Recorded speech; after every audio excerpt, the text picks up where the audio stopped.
Welcome back to Primetime News, and a very special welcome also to those of you joining us online at onespotmedia.com as well as on TVJ International in the Cayman Islands.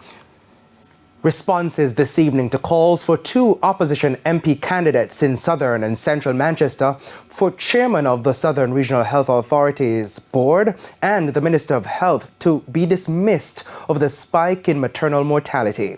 Health Minister Dr. Christopher Tufton says, however, the government will reject and ignore what he deems the opposition's attempts to manipulate the statistics for political purposes. Krista Campbell has this Primetime News follow-up. Recent statistics from the Health Ministry showed a noticeable increase in the deaths of pregnant women in the southern region, which covers Clarendon, Manchester and St. Elizabeth. According to the ministry's statistics, 26.8 pregnant women per 100,000 died in 2017 versus 273 in 2022. The ministry's target is to have those figures down to 70. Now, every death is regrettable. And the government is very seized with the need to work with mothers, expectant mothers, with families, to provide appropriate guidance to solve this issue.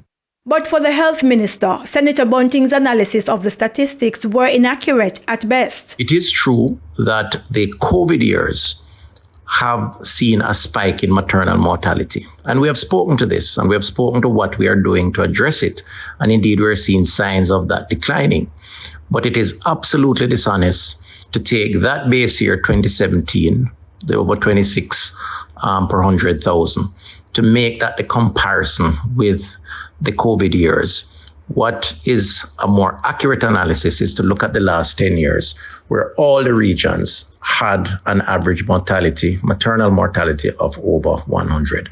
Now, while MP candidate for Southern Manchester, Donovan Mitchell, called for the Prime Minister to fire Dr. Tufton for what he deemed the poor handling of the health sector, Senator Bunting called for the entire board of the Southern Regional Health Authority to do the honorable thing and resign. Board Chairman Wayne Chen has responded. The opposition will make many calls.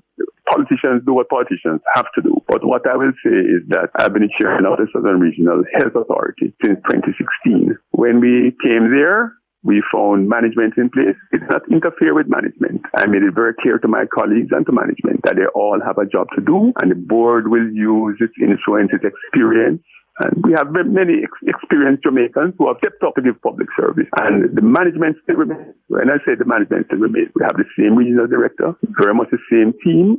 Now, while not conceding that any human error caused the spike in the region's maternal mortality, Mr. Chen noted errors are inevitable. When you have 600,000 patient interactions in the region per year, and these are humans that carry out these functions, mistakes will be made from time to time. People are tired, people are stressed. We came through a pandemic, and we are still feeling some of the impacts of the pandemic in terms of procedures that might have been delayed, spending that might not have taken place on a timely basis because resources were diverted. But I have no issue at all with accounting to the public for the stewardship of a board that oversees 3,000 Jamaican public servants who do their best every day to deliver public health care. Krista Campbell, TVJ News.